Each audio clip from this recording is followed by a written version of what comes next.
अभिवादन स्वीकार कीजिए ब्रजेश मिश्रा का और आप देखना शुरू कर चुके हैं द डिबेट।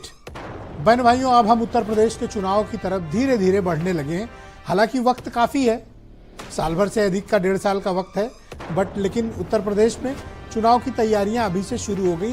एटलीस्ट ज़मीन तैयार करने की कोशिशें शुरू हो चुकी हैं।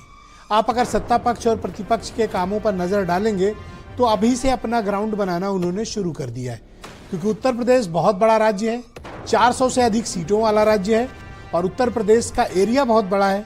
लिहाजा राजनीतिक दल अपनी तैयारी भी उसी दृष्टिकोण में करते हैं।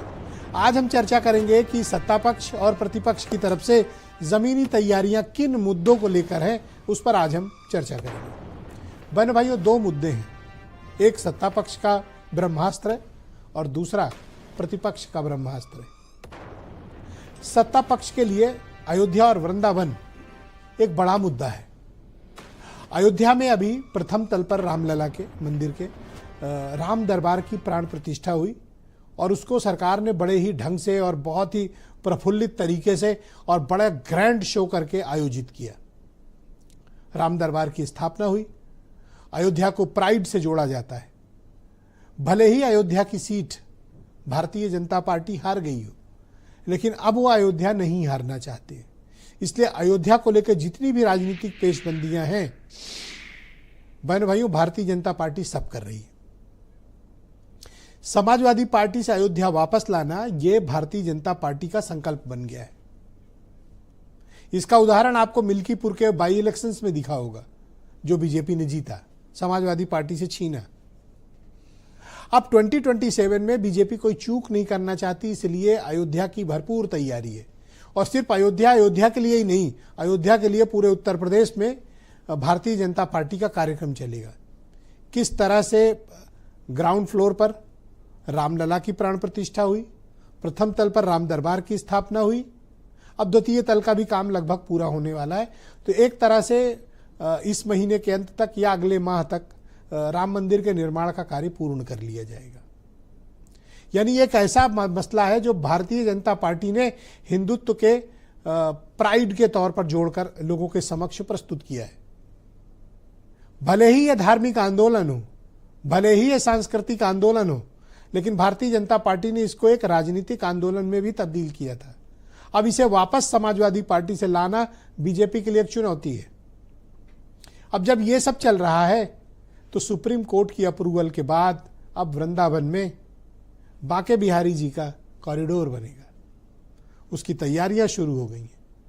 कोर्ट के इंस्ट्रक्शंस पे हो रहा है। जैसे कोर्ट के इंस्ट्रक्शंस पे राम मंदिर बना, तो कॉरिडोर बनाया जाना है। इसके लिए सुप्रीम कोर्ट ने अपनी सहमति प्रदान कर दी है। कैसे किया जाएगा ये भी तय कर दिया है। अब भारतीय जनता पार्टी की नेतृत्व वाली उत्तर प्रदेश की योगी आदित्यनाथ की सरकार इसको लेकर अब बहुत तैयारियों में लग गई है। मीटिंग दर मीटिंग हो रही है। उधर गोसाइयों ने आंदोलन शुरू कर रखा है कि जिन गलियों में बिहारी जी घूमे हों, जिन गलियों से जुड़ी हुई हमारी धार्मिक पौराणिक मान्यताएं रही हों, अब वो सब समाप्त कर दिया जाएगा।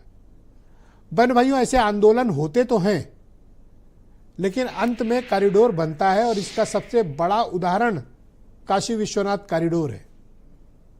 तब भी बहुत विरोध हुआ था, तब भी बड़े मसले सामने आए थे, लेकिन सरकार ने वो काम किया था और कॉरिडोर बना, जिसके कारण आज करोड़ों श्रद्धालु सुगमता पूर्वक काशी विश्वनाथ जी के दर्शन करते हैं। वृंदावन में भी कमोबेश वही स्थिति। आप सब में से बहुत से लोग गए होंगे। वहां जिस प्रकार के आवागमन की समस्याएं हैं, जिस प्रकार का अतिक्रमण है, जैसी तंग गलियां हैं, वैसे में जो श्रद्धालुओं का रेला है वो लगातार आता है। आप कभी वृंदावन जाएं तो आप हैरान रह जाएंगे, इतने लोग आते हैं। श्रद्धा है, बिहारी जी के प्रति आस्था है, प्रेम है, आते हैं। अब सरकार उसका कॉरिडोर बनाएगी। गोसाई लोग बहुत नाराज हैं, आंदोलनरत हैं, प्रोटेस्ट कर रहे हैं, लेकिन मुझे ऐसा प्रतीत होता है कि सरकार ने संकल्प कर लिया है कि वहां पर कॉरिडोर बनेगा। और मथुरा के लोगों का मैंडेट भी है। लगातार उस सीट से जहां पर ये सब कुछ आंदोलन गोसाइयों का चल रहा है, भारतीय जनता पार्टी वहां वो सीट लगातार जीतती रही हो, चाहे पार्लियामेंट की हो और चाहे वो विधानसभा की सीट हो। लिहाजा भारतीय जनता पार्टी के पास वहां पब्लिक का पर्याप्त मैंडेट है। ऐसे में गोसाइयों के विरोध की कोई ज्यादा तवज्जो देने की शायद बीजेपी को आवश्यकता भी नहीं, जो पार्टी महसूस भी कर रही है। अब आ जाइए प्रतिपक्ष की राजनीति, कंप्लीट पिछड़ा दलित अल्पसंख्यक की राजनीति, जिसमें अल्पसंख्यक वर्ड ए आजकल साइलेंट है। पिछड़ा और दलित ये समाजवादी पार्टी की राजनीति का केंद्र बिंदु और आधार बिंदु बन गया है। और बहनों भाइयों, एक सामाजिक आंदोलन समाजवादी पार्टी उत्तर प्रदेश में खड़ा करना चाहती है। आज अखिलेश यादव की प्रेस कॉन्फ्रेंस में भी कमोबेश यही मुद्दा था। आप उनकी पिछली लगातार चुनाव के बाद से अब तक की जितनी भी प्रेस कॉन्फ्रेंस देखें, उनकी तकरीरें सुने, स्पीच सुने, उनके द्वारा उठाए गए मुद्दे सुने, उसमें सब में आपको पिछड़ा और दलित मिलेगा। समाजवादी पार्टी और कांग्रेस के गठबंधन ने पिछड़े समाज को यह आश्वासन देने में पिछली बार सफलता हासिल की थी कि बीजेपी उनके मुद्दों को उस तरह से नहीं हैंडल करती, उतनी संवेदनशीलता नहीं दिखाती है, उतना समर्थन नहीं करती है, उतना सत्ता में उनको आधार नहीं देती है, हिस्सेदारी नहीं देती है। इस मुद्दे को जनता के बीच पहुंचाने में पिछली बार सफल रही है लोग। क्या 2027 में भी वही फार्मूला चलेगा? बहनों भाइयों, आज की परिस्थिति में आप कहेंगे तो हाँ, मुद्दा तो जनता के बीच पहुंचेगा, लेकिन भारतीय जनता पार्टी भी बहुत ही बाजीगर पार्टी है।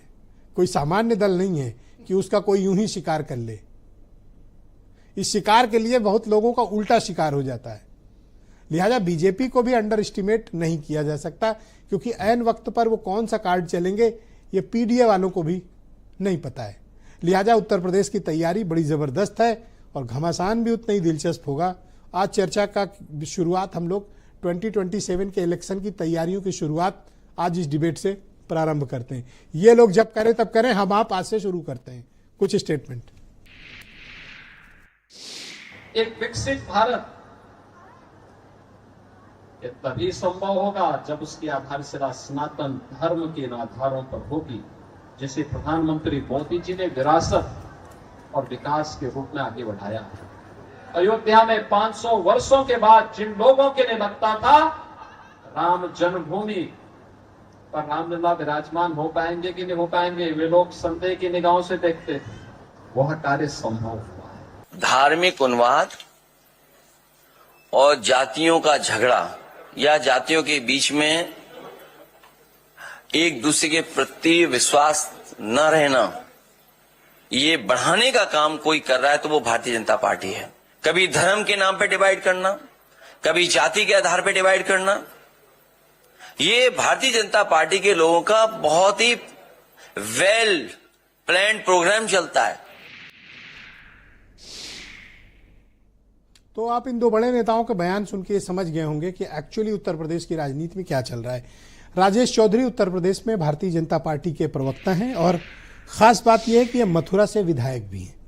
फराज किदवई समाजवादी पार्टी से हैं। अशोक सिन्हा जी राष्ट्रीय स्वयंसेवक संघ से बहुत लंबे समय से जुड़े हुए हैं और कालीचरण स्नेही जी दलित समाज के जाने माने चिंतक और भारत समाचार की स्क्रीन से बहुत दिनों से गायब चल रहे और आज पकड़ कर लाए गए जनता के बीच डॉक्टर अजय उपाध्याय कांग्रेस के प्रवक्ता आज हमारे साथ मौजूद हैं। इनको पेश किया गया है आज जनता के सामने। और वीरेंद्र सिंह जी हमारे स्टेट हेड, आप सभी का स्वागत और धन्यवाद इस कार्यक्रम में शामिल होने के लिए। तो राजेश चौधरी जी, कार्यक्रम की शुरुआत आपसे। तो ऑफिशियली ये माने कि